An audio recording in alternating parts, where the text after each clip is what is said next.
Listen to your heart, tell me who you wanna be. We can always start to believe. Listen to your heart, tell me that you understand. Cause you are the one for me. If you just believe, if you just believe, if you just believe, if you just believe, if you just believe, if you just believe, Listen to your heart, heart, heart, heart, heart, heart, heart, heart. Listen to your heart, heart, heart, heart, heart, heart, heart. Listen to your heart, tell me who you wanna be. We can always start to believe.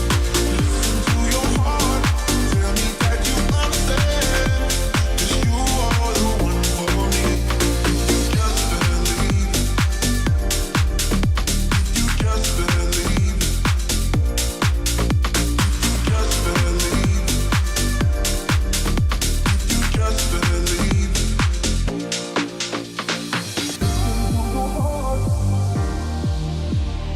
Listen to your heart.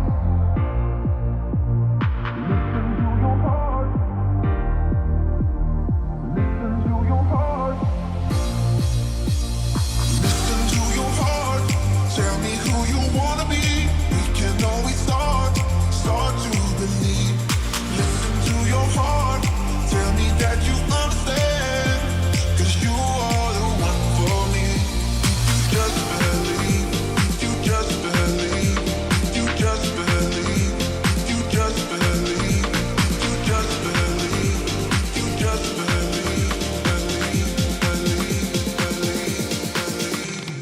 Listen to your heart, heart, heart, heart, heart, heart, heart, heart. Listen to your heart, heart, heart, heart, heart, heart, heart, heart. Listen to your heart, tell me who you wanna be. We can always start to believe.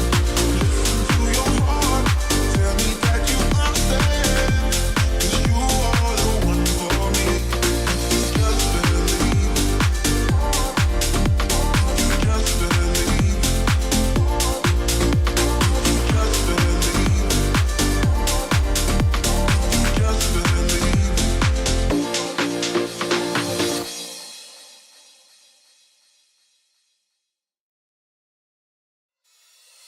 Listen to your heart, tell me who you wanna be. We can always start to believe. Listen to your heart, tell me that you understand. Cause you are the one for me. If you just believe, if you just believe, if you just believe, if you just believe, if you just believe, if you just believe, Listen to your heart, heart, heart, heart, heart, heart, heart, heart. Listen to your heart, heart, heart, heart, heart, heart, heart, heart. Listen to your heart, tell me who you wanna be. We can always start to believe. Listen to your heart, tell me that you understand. Cause you are the one for me.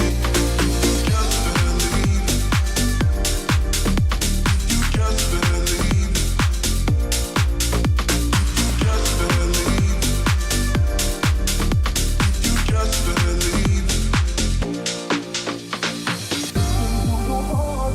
Yes, people, good afternoon. Welcome back to another stream. Hope you're all doing very well. It was an eventful day yesterday, and it's less eventful today, but we do have stuff to talk about. We do have news to talk about. The Dune, Caldoon, our beloved chairman, has done his, or part one anyway, is released of his end of season interview. He spoke very well. We're going to chat a little bit about that. There's not really, there's no bombazzos really. There's nothing crazy he said, but I do like listening to him. He does fill me with a lot of confidence. And then, of course, as I said last night on the late night chat, we are going to talk about the Kevin De Bruyne to Saudi, Alvarez to wherever. There's a lot of clubs interested in Alvarez, and just a bit about transfers in general. Have a good old chat about the squad and about what we would like to see moving forward and what the club should do moving forward. Big up to everybody joining us this afternoon. Who have we got in the building? We got Briggsy as always, Joseph, Daniel, Nadir, Akash, Alternative, Devious, Reju, and Sophie Daniel Baby says no one really cares about Fitzy, yet they all talk about if not caring about Fitzy. Agreed, Sophie, agreed. Spot on. Right, everybody, do us a favor, hit the thumbs up button. House rules, you know how it goes. Hit the thumbs up button. Big up Fares, yes. Hit the like button, people. That's the big rule here. Hit the like button and subscribe if you're new. We are like 78 subs or something like that away from 9K. Would love to hit 9K as soon as possible. As I've been saying, that's the goal for the summer. The goal for the next few weeks to try and hit 9K. So you guys can help us do that by hitting the like button, sharing it around. And there's a link in the chat if anybody would like to become a channel member. Your support is massively appreciated. Big up to absolutely everybody joining us. Hit that big thumbs up button. Right, let's start with the man himself, Caldoon. He's done his end of season interview in his house in Abu Dhabi with Chris Bailey. And it kind of went as you would expect, I suppose. I know Joe hasn't actually watched it, but he's seen most of the quotes. I've watched part one. All I can say is it's same old with Caldoon. It's same old. Every single time he does one of these interviews, I feel relaxed. I feel confident. I think we have the best man in place to lead us going forward, to spearhead us both on and off the pitch. I absolutely love his dedication to the club. I love his love for the club. I love how on the ground he is with the club. You know, how often he's at training. He's at the CFA. He's very involved, and he wants the players, the management, as a club, not just the first team, from right down to academy level and then the women's team. He wants them all to feel like he cares and he's involved, because he is. So it's great. It's great to have him leading our club. I mean, he spoke a bit about the charges. He says he feels for the fans, and I think that is the right thing to say, because we are the ones suffering the most here. We are the ones suffering the most. He says the process is taking longer than they expected or they would have hoped for, but he feels for the fans who are constantly having to deal with the reminders and like nagging in the ear non-stop about 115 charges, 115, trying to discredit any success we've had ever, really, I suppose. So he speaks well, man. He speaks well. That there's not a huge amount to the Caldoon thing. I mean, he speaks a bit about Foden and, shares some nice stories about Foden, and it's kind of same old, Joe. I don't know, are there any quotes that stand out to you that you kind of want to go over? But for me, it just seems like the same stuff as always. Yeah, I mean, I haven't watched it, but again, like, I've seen quotes. If he would have said something absolutely outrageous or headline worthy, I would have seen it. I would have read it. I would have seen reaction to it. So there wasn't really much. I mean, it was nice to hear him think of already the future and basically going, what's after 4? 5? He wants that 5 in a row. And that's what we all want. So I guess that's kind of the note. He says all the right things. He's the man that I want in charge. He always speaks so well on all the issues. What was he said about the charges? Let's be judged on facts. He likes the word facts, doesn't he? Let's be judged on facts and not the, accusations and all of this nonsense. So I just have to wait and see on that. Again, like, we can talk to the cows come home on charges. I'm genuinely getting sick of it, but you kind of have to talk about it. He himself, he alone is the reason why I'm confident about the charges, and he alone is the reason why I'm confident about the club post Pep Guardiola. I just feel so confident, so relaxed in the way the club is moving forward once he is at the realm. Once he is at the forefront, spearheading everything, I am relaxed in whatever this football club does, because I feel he is always going to make the right decision. He just feels like the right man, doesn't he? He feels like the right man. He's always so relaxed. He's so confident in his own decisions and everything he does. So I'm so comfortable with Pep leaving, if it's next summer, or which I expect it to be, or if it's in the future. I'm comfortable with that, and I'm comfortable with soon the Premier League, and I'm comfortable with the case in November about the 115, because Caldoon's our leader. Caldoon's our man, Pep is the main man when it comes to football and winning trophies. But in terms of putting people like Pep in place, in terms of looking after the well-being of our club and the reputation of our club, that's at Caldoon's responsibility, and Caldoon deals with that responsibility really, really well. I love listening to him. I love watching him. I love everything about him. So I feel comfortable. I feel comfortable. Would you get him on a stream? I have spoke to Caldoon before, believe it or not. I have. I actually genuinely have spoken to Caldoon before. Little pro tip for anybody who wants to meet him. If you go to the games and you kind of wait outside the main entrance for long enough after the game, maybe an hour or two, it could be a while. He usually does come out, and he's generally willing to chat to people. I met him after we played PSG at home in the Champions League 2 or 3 years ago, and I met him. I met him there, and there was a lot of Arabic young lads outside, and he was chatting to them in Arabic.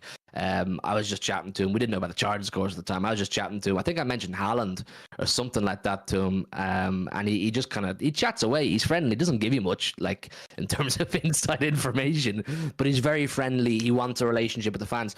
That's one of the things that I think works for us the best, that not many other clubs have. I feel like we have a connection with Caldoon. I feel like we have a connection with those running our club. Whereas, the United fans, they're totally separated from the Glazers and Ineos and Radcliffe. Liverpool feels separated from FSG. The Arsenal fans were looking for Kroenkes out not so long ago because they felt separated, which they are separated. We are... The fuck's banging out? Bird just hit off my door. What the hell? I hope it's okay. We are connected to Caldoon, and I feel we have a good relationship, and that's absolutely imperative that he maintains that. But listen, that's kind of Caldoon. There's not much to the interview. I suggest you go and watch it yourself. But like I said, you're not going to learn a huge amount. He doesn't give anything important away. He probably is going to keep his cards close to his chest until all these cases come to an end. You may find he does another one of these interviews, like a mid-season one in December or January, post the 115 case, where he can actually speak about it and tell you his ultimate thoughts, whatever way it goes. So, look, as far as this summer's one goes, there's not much to it other than just enjoy him being him because he's great. Right, well, park Khaldoon there. Like I said, there's not much to it. Hit the like button, man. We are 14 likes off 50. Let's get up to 50 likes as soon as possible, and let's start with the transfers. Let's start with the big one. Kevin De Bruyne has 1 year left on his contract, and unfortunately, we do have developments on his future. Last summer, when Kev was asked about Saudi, he was hell-bent on no, wasn't he? He was like, I don't want to go to Saudi. I wouldn't play in Saudi. I want to stay where I am type thing. Now he's open to it. Kevin De Bruyne is absolutely open to going to Saudi Arabia. This is the first time he's kind of suggested that he'd be open to going to Saudi Arabia. They're offering him a crazy package. It says on City Extra's page here, it says he's been promised a 70 million yearly salary from Saudi Arabia, which is like, I tweeted about it and I said I wouldn't hate the guy. Like, I wouldn't fall out of love with the guy for wanting to go to Saudi Arabia and taking that money. And I was met with mainly rival fans saying things like, oh, he's already, ridiculously rich and he's already getting 400 bags a week, whatever, off City. He's just being greedy going to Saudi. He's a rich man, Kevin De Bruyne. He's a rich man. Of course he is. Of course he fucking is. But the money Saudi are offering, it's different level of wealth, people. It's different. It's generational. There will not be a hungry De Bruyne for many generations. Yeah? The future De Bruynes will all eat very fucking well if he takes that contract in Saudi Arabia. So I can't blame him for being intrigued by it, for being interested in the money and going there. He said something like a new opportunity for him and his wife and his kids, whatever, like a new lifestyle. But it's interesting, Joe. It's definitely interesting. I wouldn't rule him leaving this summer. Rule him out. Well, maybe not this summer. So I don't really think there's unless a crazy offer comes in, I don't really think there's a real feeling, I don't get the feeling, at least anyway, that the club are like, let's get rid of him, let's bin him off, sort of thing. Unless a crazy offer comes in, like I said, it's like almost too good to turn down, because he is, 33 or something like that. Like, he's an old man who's just come off major surgery on his hamstring. So realistically, there is a price. A few years ago, he was priceless. There was nothing that you could get to take him away. But there's now a price. There will be an acceptable price, or what the club deemed to be an acceptable price. But I'm more leaning towards 2025, which is absolutely terrifying, by the way. Just deep it for a second. all my bread has been gone. Ferran Soriano, Tiki, Pep, De Bruyne, all leaving in one summer. Count me the fuck out. Count me out. I don't need that shit in my life, to be honest. So, I listen, a few years ago, I always thought he'd retire here, but given the way his injuries have panned out and the way he ended the season, his numbers were phenomenal.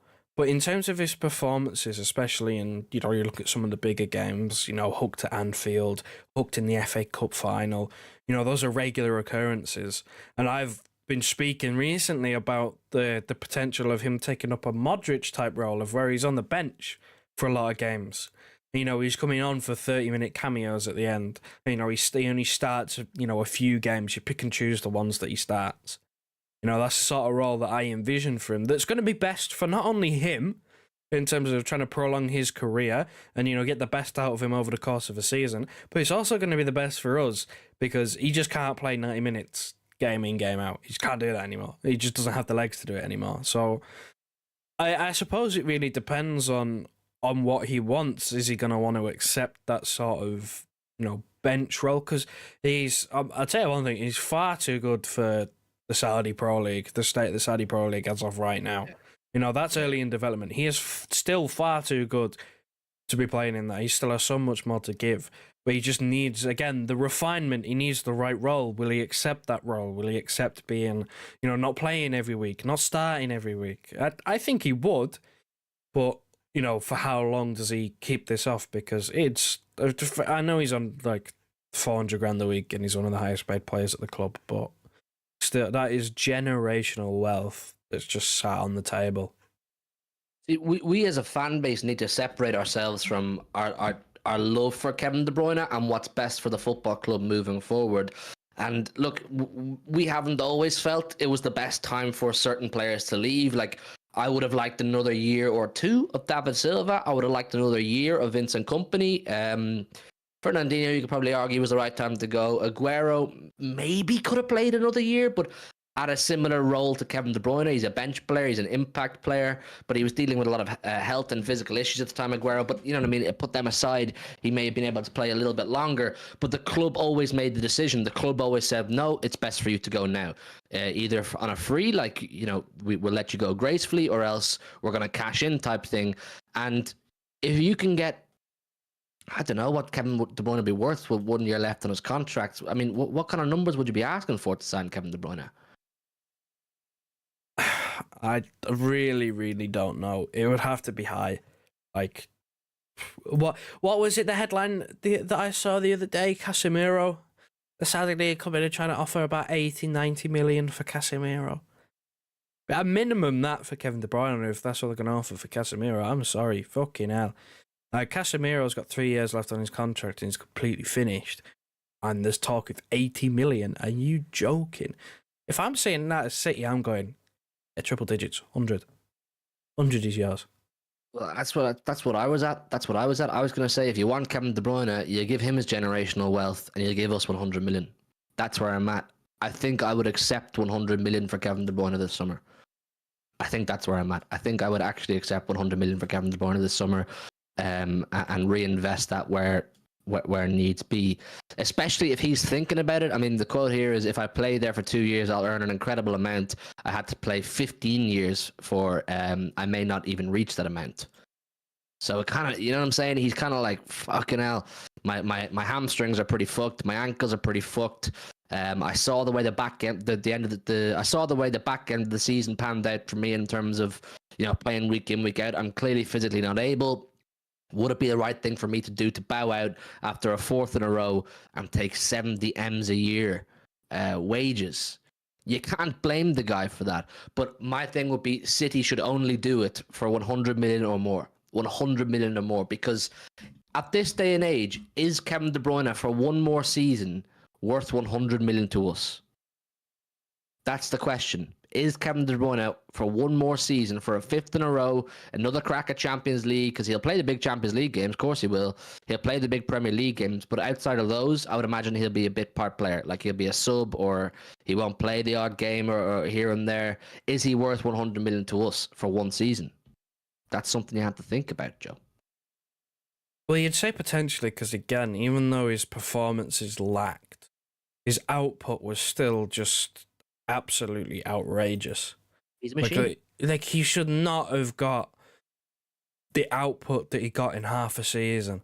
Like, he got in half a season what some players get in a full season. Like, that is fucking ridiculous. And he didn't even, like, play well for the most part. Like, he didn't. There was a lot of inconsistencies. I mean, I guess you kind of have to take it on what happens. Again, this is the thing that we always do, don't it? Where we got players that reach sort of 30, they're on 1 year for the rest of however long they're going to stay. That's what we do. You know, there's very few exceptions. I think Kyle Walker, got 2 on his most recent extension. Kevin De Bruyne also got a couple on his most recent extension. Like, there's very few exceptions. So you kind of just, if you're going to keep him, you kind of just have to take it on like a year-by-year basis of essentially, is next season going to be different for him given the fact that he's going to have a preseason, or is it going to be the same because he's, of course, just injury-prone, old, and he's playing in the Euros? So you got to just weigh up, see what happens. Is a preseason going to help him this time? Because if you remember, he basically played he played half a season with no preseason. He just went straight back into it, and it took him a bit to get going. So will a slow ramp up over the season help, or will it actually be a detrimental factor? Will him playing a whole entire season mean he's burnt out by Christmas? And you're looking at a player whose legs have gone by Christmas, because we saw what happened over the course of half a season. There was games where he looked gassed. Will a full season genuinely just finish him off? These are things that you don't know until they happen. So if you're going to keep him, you take it on a case-by-case, almost season-by-season basis of see what happens. But if you're going to sell him, then obviously you're going to figure out what a good price is. And I think 100 million for a player with 1 year left on his contract, who we can't rely to play, 2-3 times a week, 90 minutes. 100 million. That's a very, very good price for us. If we're being honest, even though there won't be many who want to sell him, and I still wouldn't want to. But if we're being honest, probably an acceptable price. It's a good price. It is a good price. It is a good price. And that's just the thing that Sid, you're going to have to weigh up. A couple of super chats here. Big up Mohammed for the super chat. He says, at this point, Hugh will play striker with every player leaving and Joe in midfield. Could do worse, man. Could do worse. Telling you, man. You'll see us on pro clubs. Yeah, we're going to run pro clubs in real life. We're going to start doing pro clubs streams here. Throughout the summer, we'll do like 1 or 2 a week. Any members, Jack Lee plays with us. Any members want to play pro clubs with us, join our Discord server if you're a member and you can play pro clubs with us. Join the team, man. And you can see me and Joe play. I do play striker, and Joe does actually play in midfield. So it's funny you say that. Mohammed, big up for the super chat. And then Jack Lee, one of our members who does play with us, says, keep Caldoon, De Bruyne, sell dog shit ones like Nunes. I would be fine with selling Nunes. I think Nunes, Gomez, Phillips, Cancelo, those 4 off the top of my head, get them off the books. I don't think they're needed.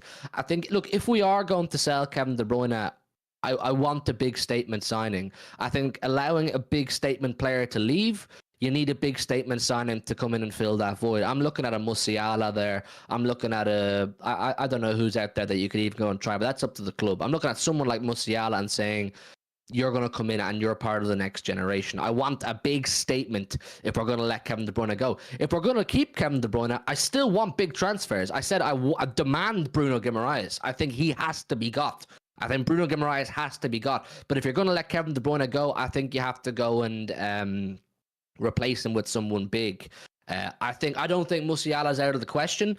I don't know how Musiala feels about Vincent Kompany becoming the manager at Bayern Munich. If I was Musiala, I'd probably say, look, if there's a time to get off, it's probably now. So maybe you could test the waters there. But look, if you're going to sell Kev and you're going to get 100 million for him, 100 million plus, go and reinvest that in a big dog attacking midfielder. Go and reinvest that in a big statement player, because it's a statement to let go of Kevin De Bruyne. It is a statement to let go of Kevin De Bruyne. It's saying, right, we're happy to part ways with him. Well, why are you happy to part ways with Kevin De Bruyne? Because you're not replacing him. So go and replace Kevin De Bruyne. And don't tell me Phil Foden is the answer, because you can't put the weight of the fucking world on Phil Foden. Do you know what I'm saying?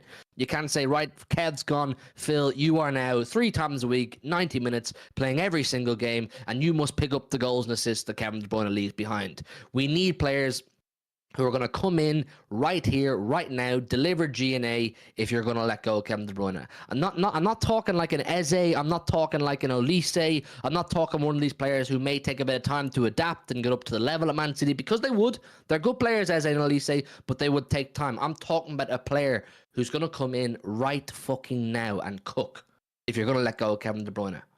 And the thing is, Punny, I think they would pay 100 M's for Kevin De Bruyne. I think, bro, the money in that place is ridiculous. Yeah, if we're going to let go of one of our best players, in my opinion, our best player of all time, you may pay some of your stupid money, because it's not as if he's really old either. He's 32. He's a bit crocked physically, but he's 32. So if he's looked after and managed correctly, you could get 2-3 years out of Kevin De Bruyne at a decent level. You could. So my thing is, Joe, the extra caveat is, if you're going to sell him, good price, and replace him. Replace him with someone good. Not a Nunes, not someone like Mateus Nunes, who may be a hit, may not be a hit. Get someone in who's going to be a hit. A Musiala. I mean, who else is there? Some chat, start firing names at me. Valverde. Fuck me, I'd love Valverde, yeah? He would cook. Go and test the waters with Valverde. Do something like that. Go and do something difficult. Do you know what I'm saying? Go and test the waters with a non-release clause player, or a player that still has plenty of time left in their contract, but you go to them and you say, we want you to be a main man for us. You're going to lead a line for us. That's the kind of players I'm talking about. Do you know what I'm saying, Joe? Well, I mean, yeah, I suppose you have to replace him. I think anybody who says you don't, you can just hand the reins to Foden. You can hand the reins to Foden.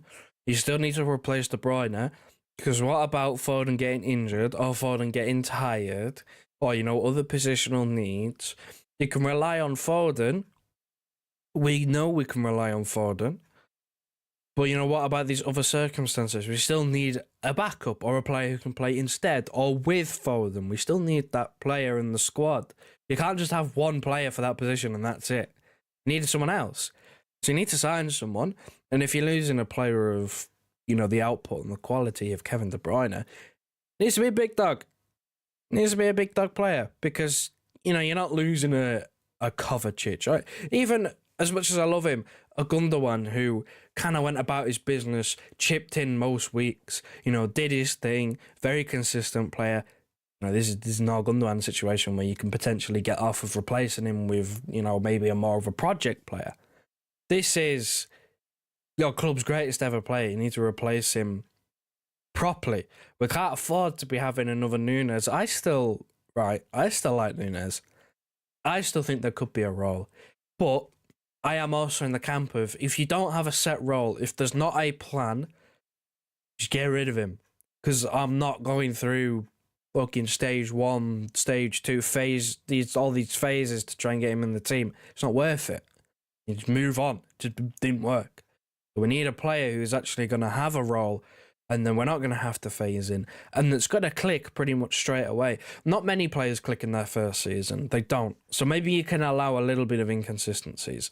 But I don't want a 2-3 year project player. I don't want it. We don't need it. You need to replace him properly. And I think the whole thing around them not paying 100 million, yes, they would, because you're not paying for just a player. Saudi Arabia are paying for a player and a brand. They're paying for someone who brings, who has gravity, who will bring people with him to the Saudi League. Why do you think they keep going for the superstar names? Maybe they're old. You look at the likes of Ronaldo and some of the other old men in the Saudi League, but they are world-renowned players. People know who they are. They bring people with them. People go and, they watch their games just to watch them. They're buying a brand as well as a player. So they know exactly what they're doing. And that's why they're kind of paying over the odds to get these players in. Because they know that if they want to grow their league, if they want to grow it in popularity, then they need the big names. And so what if they have to start off with the old men? They know exactly what they're doing, which is why 100 million is not out of the question. Because could you imagine a league where you have Ronaldo, De Bruyne, Neymar? On paper, Those are big names. Well, other than Ronaldo and Neymar, he's the biggest name in Saudi Arabia if he goes there.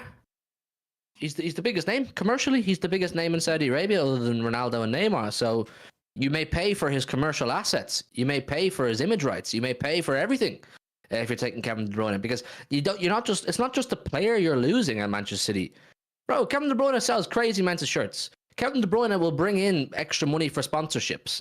Big topic right now. Nah, Kev's bigger than Benzema for me. Kev's bigger than Benzema. I'm not gonna lie. Kev's bigger than Benzema. So you may pay for that. Kev makes money for us. Kev's a big money earner for us. He's other than Haaland probably. He's our biggest name at the football club. So you may pay for it. You may pay your 100 million. So that's what I'm saying. If you're letting go of Kevin De Bruyne, bring me a Valverde. Bring me a Musiala. I see Base Kirby saying no Valverde just so we don't give Madrid another 100 million to spend. That doesn't matter to them.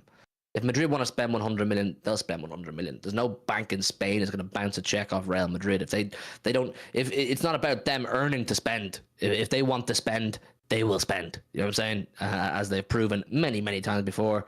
Pick up Kevin K talking to shit in the chat again.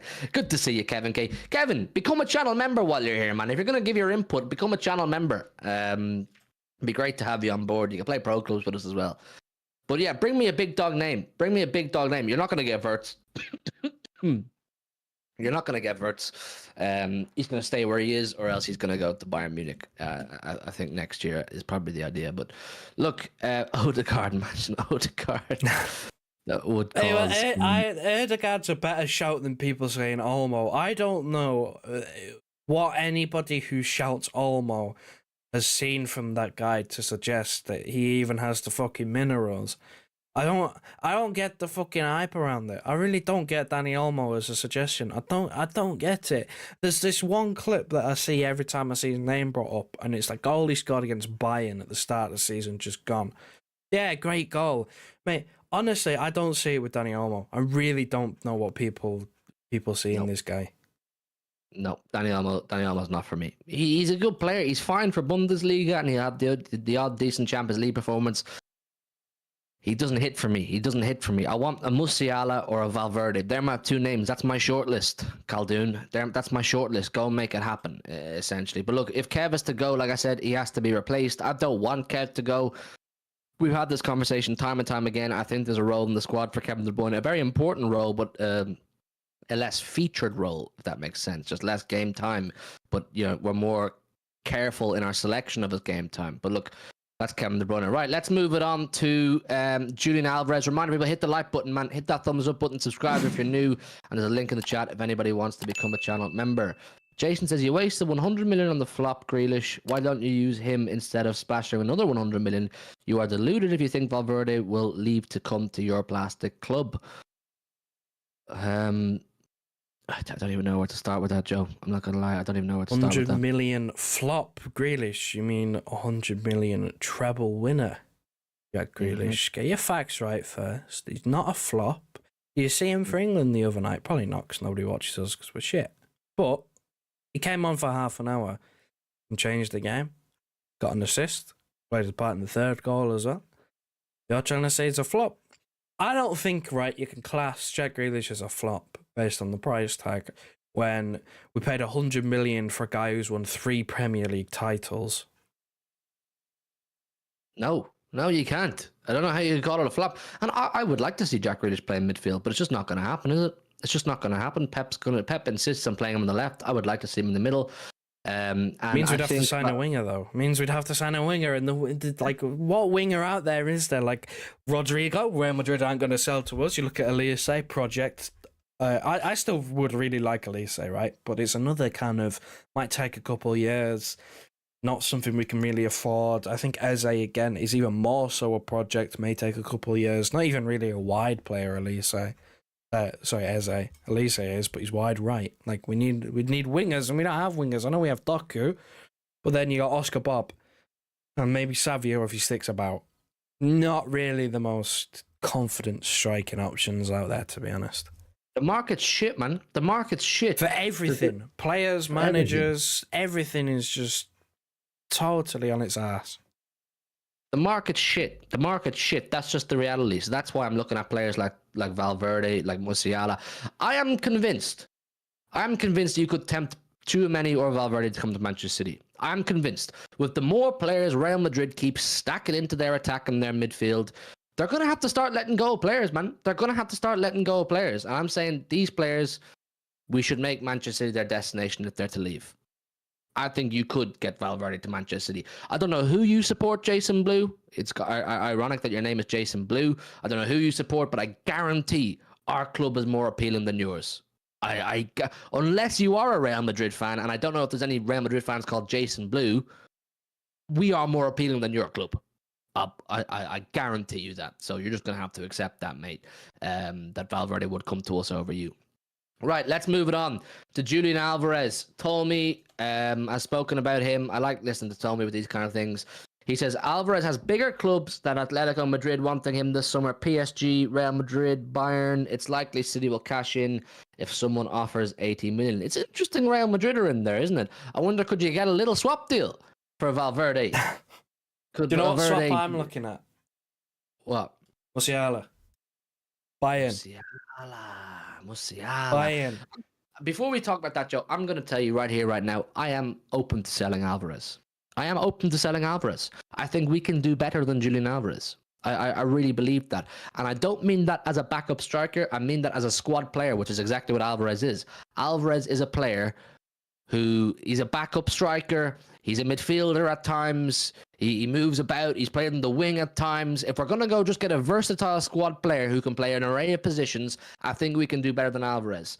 Funny, the Real Madrid are in there. I said when Alvarez scored against Real Madrid in the 4-0, I was in the South Stand that night. I remember turning to whoever was beside me and I said, I could see him playing for Real Madrid. I could see Alvarez playing for Real Madrid. I think he was in their academy at one point, or else he was at least on trial. It's a dream for any South American player to play for Real Madrid.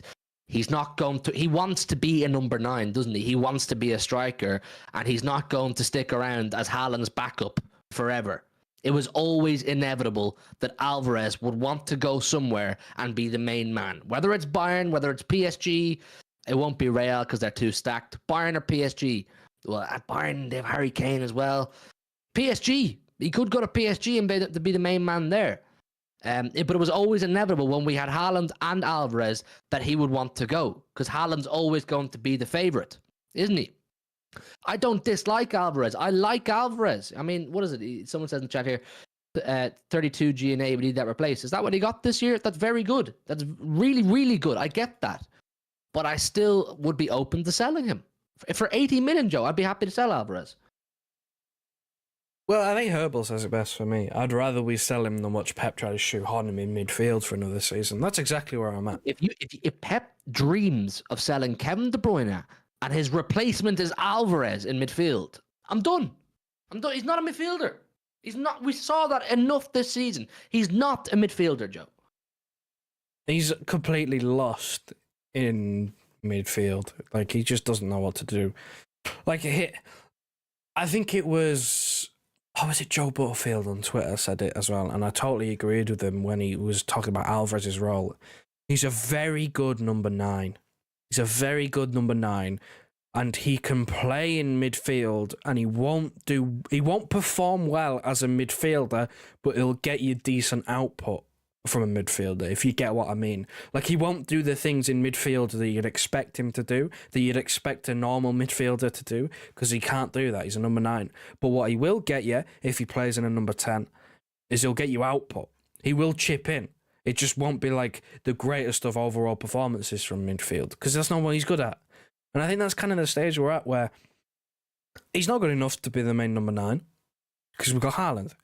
But he's not good enough to play in midfield because he doesn't have the qualities that you want from a midfielder. He doesn't have the greatest first touch. He's not the greatest of dribblers, passers. Those are the things that I look at Foden and go, he's great at all those things. Taking the ball down, turning, running, driving, picking out a pass into the final third. Kevin De Bruyne, same thing.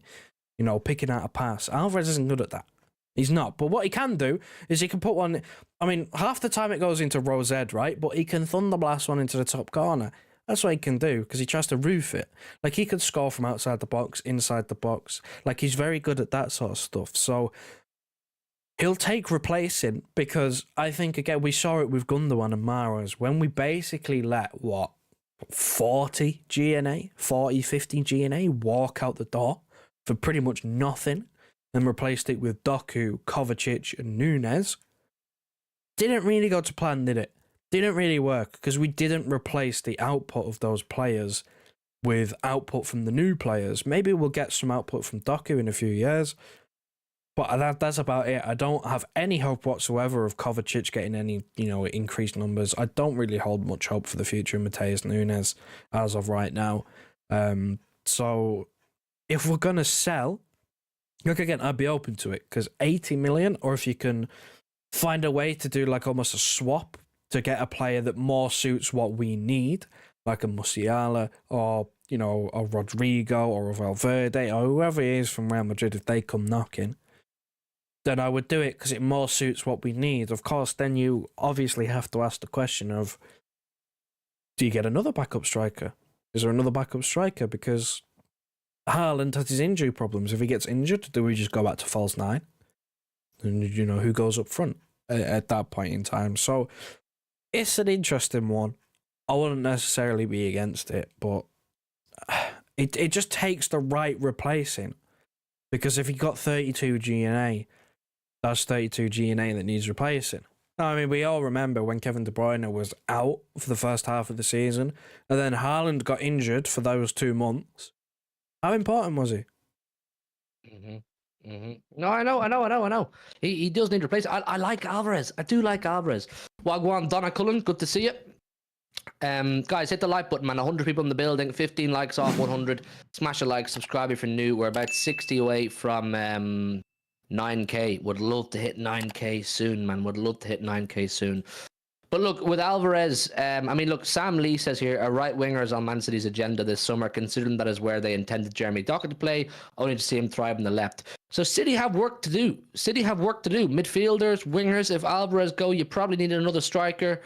But he needs replacing. They all need replacing if these players... If we're going to let Kev and Alvarez go in one summer, if that was to happen, they need replacing. And they need replacing with players like Rodrigo, Valverde, Musiala, these kind of players. So we're going to have to go and do some aggressive marketing or aggressive transfer business where we go and push for players that we absolutely imperatively need. I would be open, Joe, for Alvarez to go to somewhere like Bayern for 80 million and we put another 20 million on top or 30 million on top to get Musiala. That's good business for me. That's where I'm sat, where I'm like, with company, there's even bigger landscape for something like that to happen. Because we have a man basically inside Bayern. Like, we have a man that we know, that Pep knows. So, deals could be easy to come by. Using him as a make-out. Or using him as a part of a deal. Because we quite clearly need a midfield player or a wide player. We need someone else in that attacking area of the pitch. More than we need a backup number 9 to Haaland. It's quite clear. It's quite evident that with Kevin De Bruyne getting older and the uncertainty of about, I don't even know how many players. I mean, Bernardo Silva, Kevin De Bruyne, Nunes. Like, there's a lot of those further forward midfield players that are so uncertain that, we need someone in that area more than we need a backup to, like, the greatest finisher in the world. So, again, it's all about balance. It's all about what we need. And if we have to make some sacrifices, it's more down to if it's worth it. That's the whole thing with Kevin De Bruyne. Is it worth selling him? Well, for the right price, yes, because you can get a player in who would probably be able to play more games than him, with the money that you get from it. That's the sort of thing where you have to be ruthless in football. You've got to leave the sentiment out of it. You might like the player, but at the end of the day, it's what comes best for the club. And if the best thing for the club is to get rid of a certain player that you like, then so be it. It just happens, or it has to happen for you to remain at the top. How many players over the years have we got rid of that realistically they could have played for I don't know how many more years, but they wanted to go and we thought we could replace them? It just happens. We do it. We move on. Those players might be good. How many young players have we let go because they've gotten impatient that have turned out to be pretty good? It happens. Just because you like them and just because you'd rather them to stay. Like, I wouldn't sell Alvarez, I wouldn't sell De Bruyne, but in the right circumstances, sometimes it's what's best. Like, if we can sell Alvarez to Bayern and use that to buy Musiala, of course I'd do it. Musiala fits us more than Alvarez does because Alvarez spends half his time in midfield, which is not good at. And Musiala's a midfielder. That's just the thing.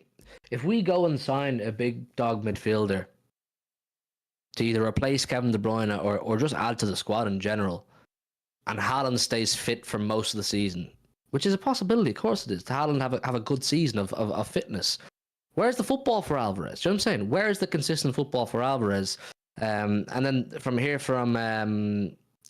one of the Atletico sources, Julian Alvarez is Atletico Madrid's great desire this summer, and there have already been approaches knowing it will not be easy to get the deal with Man City. Alvarez is aware of the interest with Atleti's Argentine players pushing. If he gets an offer from somewhere like Atletico and he's told you are the main number 9, it's going to interest him. It's going to interest him. Do you know what I'm saying? So we have to, like, the more I talk about this stuff, the more I realize we need a lot of business this summer. If Sam Lee's saying we want a right winger, I mean, there's more news about Bruno Guimaraes here. I believe we need another midfielder. If Ederson's to go, do we need a goalkeeper? If Kyle Walker goes, do we need another defender? I mean, the Bruno Guimaraes one, this is the first piece of good news that I want to see here.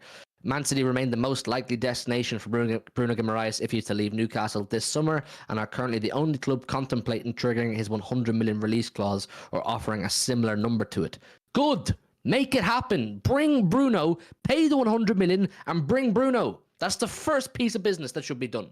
The quickest piece of business, because it's a fucking release clause. If you can get it for slightly below, fair play. I'll shake your hand, Tiki. Well done, mate. But if you can't, pay the 100 million release clause and get Bruno in now. And that should be the first of 3 or 4 pieces of business this summer. There is no circumstance where Arsenal should be beating us to Bruno Guimaraes' signature. No. No. We have to stamp our fucking foot down on this situation, finally show some authority. Obviously, they beat us to Declan Rice last year. I don't think we fully went for Declan Rice, but we obviously tested the waters. They got the job done. They should not be adding Bruno to their midfield ahead of us. We must make that deal happen. And then after that, go and get a big right winger. Go and get a big attacking midfielder. If Alvarez goes, get a backup striker. I can't sit here all day and think of names. That's what they are in place to do. The Bruno thing, Joe, like I said, and I'll keep saying it has to fucking happen. It has to happen. We can talk about Alvarez leaving, not having a backup to Haaland. We can talk about De Bruyne leaving and too much responsibility on Foden. If we don't get Bruno and there's not sufficient support for Rodri, you can fuck the whole thing off. Forget the whole thing if Rodri's left. The first order of business is to sort that out because we needed one of those before any sales. Like with all of the names that we keep mentioning, your Musialas, your Valverdes, your Rodrigos, all of these players, right? They come as a sort of on a basis that we think we're going to lose a few players in those positions, and we're thinking of replacements, thinking of upgrades, thinking of, those types of players. With Bruno, we needed Bruno like 12 months ago. We needed a player like that last year. We need this player without any sales. Even if we were to run it back, let's say next season we run it back with the same squad, which is not going to happen, but let's just say that happens. We still need Bruno Guimaraes with the rest of the squad that we currently have, because Rodri is sat on his own because Calvin Phillips turned out he was a big lump of shite and it just didn't work, right? So that experiment failed. We only have Rodri. We need someone else. Again, so this is number 1 priority because we needed it before any sales. Again, with Musiala, with all of these players, we can sign them, depending on what business is done. We needed that holding midfielder at least 12 months ago, if not even longer than that. So that is number 1 priority because it's been the longest on the list. and he needs sorting. Because, like you said, if Rodri has to play another season as the holding midfield, you can forget it. You can forget winning trebles and doubles and all of this. You can forget it. Mm-hmm. No, I agree. Rodri must be protected, and Bruno is the answer. It's never been so clear. I can see clearly now. We know the answer to the problem. It's Bruno. Yeah. Don't settle for second option. Don't settle for project and Mr. Maybe player. Get Bruno in. It's guaranteed to work. Alternative facts. If Alvarez leaves, I can see the City going for Rodrigo, no lie, as he can play on either wing and lead the line if Haaland is injured. Pep loves players that can play multiple positions. I would fucking love Rodrigo. I would love it. And I know Rodrigo, not personally, but I know Rodrigo is saying a lot of things like, oh, I don't want to leave Real Madrid. I'm so happy here. I love Rodrigo, blah, blah, blah, blah. Or I love Madrid, blah, blah, blah, blah. Rodrigo's going to speak to Carlo. Rodrigo's going to speak to Perez and say things like, look, listen, I see you're signing Mbappe. I see Arda Güler coming along. I see Endrick coming along. We got Brahim Diaz there. We got Vinny over there, and so on and so forth. What kind of game time am I looking at, man? And he may not like his answer. So what if we went over to Rodrigo and said, listen, Rodrigo, mate, you got Vinny there. You got Mbappe there. You got a lot of big dogs there. Arda Güler is the big thing coming along out of Turkey. He's going to be a big dog player. Endrick, little South American kid looking very good. You're not really the MVP, my guy. You're not really the main man. We need a right winger. You know what I'm saying? We need a right winger, and you could be that guy. Go and tempt him. What I'm saying, what I wanted from City this summer is to go and try and get players who are big names, who are potentially settled at their clubs, but we go and unsettle them. Go and unsettle Rodrigo. Go and unsettle Valverde. Go and unsettle Musiala. Go and unsettle someone and say, look, we want you at City. We want you to play behind Haaland, beside Foden, under Pep, and so on and so forth. Make you part of our long-term project. We want you. And test the waters. Do you know what I'm saying? Stop doing all this shit where it's like, oh, well, they have a release clause. That's why we're interested. Or, he's a maybe player or a something player. Go and get a big dog player. When the market for top players right now is about this size, yeah? The size of Mark Gobich's dick. This size. Why did you go there? Go and push for them. Go and push for them, man. Why was that the first thought in your head? I'm thinking of size. I'll never understand what goes through your head sometimes, man. But I mean, don't worry about it. Let's think about it logistically, right? This is the way that I'm thinking about it, right? Is I'm looking at Real Madrid and going, who starts for Real Madrid? You got Mbappe and Vinicius, and then you probably got Rodrigo on the right. That's the front three. Behind them, Bellingham, Valverde, Tchouaméni. So that means Camavinga's out, Brahim Diaz out, Arda Güler out. Is Camavinga going to accept that? Is Camavinga going to play left back again? If so, then you've got Ferland Mendy on the bench. And they want to sign Alphonso Davies, Real Madrid, so there's your left back. So they can't all stay there. They can't. Do you play Tchouaméni as a centre back? Is that the plan, to get everyone in? This is what I mean when I say this might not be... I think I said it the other day. This might not be as scary as people think. Because if they try and shoehorn all of these players into the same starting 11, someone's got to give. You saw what happened with PSG when they tried to do it. Remember when they had 11 superstar names and they tried to get them all in the same team, and it completely fell apart because they just didn't work together. They didn't actually... What's the word? They didn't complement each other. They all did. They all wanted to do their own thing. There wasn't a cohesive team. It was all sort of 11 individuals. With Real Madrid, they play random, and they will win games because of the names that they've got on the team sheet, and they probably will win the Champions League again because that's just what they do. They don't play well, but they win it. But it's not going to be pretty. Like trying to force players into teams. Someone's either going to have to miss out, and that might upset them, or they're going to have to maybe sacrifice a bit of play to get everyone in the team to keep them happy. Like, it's one of those things that could happen. I don't think it's all rosy. I don't think it's the end of the world that Mbappe's gone over to Real Madrid. I mean, sure, it makes them scarier, but the potential that may have, it might not happen after one season, but I look at, let's say, 2-3 seasons down the line, if someone's fallen out of the team, they'll probably ask to leave. They'll probably ask, where's my game time? Well, what am I doing here? Where am I going to get my games from? Because they're all sort of a similar age, all of those groups of players. They're all sort of, mid to early 20s. That's sort of the age range that they're at. So they're all along sort of similar career path in terms of, how long they've got left.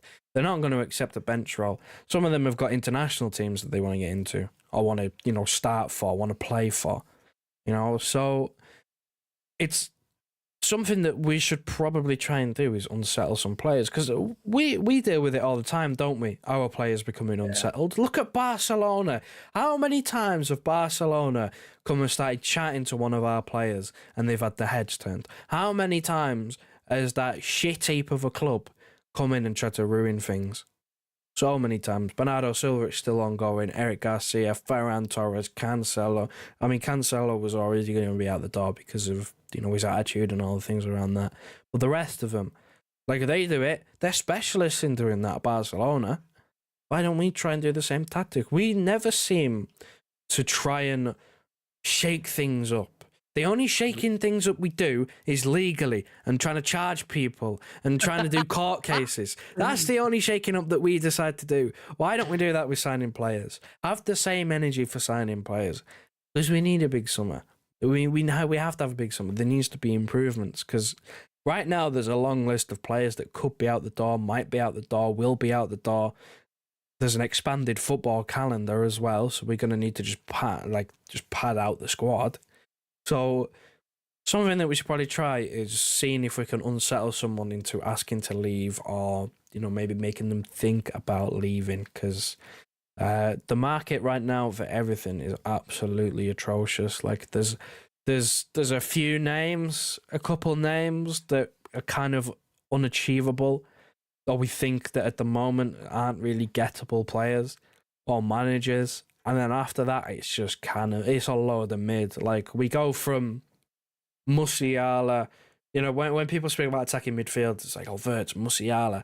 And then after that, people start mentioning Dani Olmo and players like that. And it's like, there's such a steep drop-off between Musiala and Olmo. It's unreal. Like, the market is very small right now.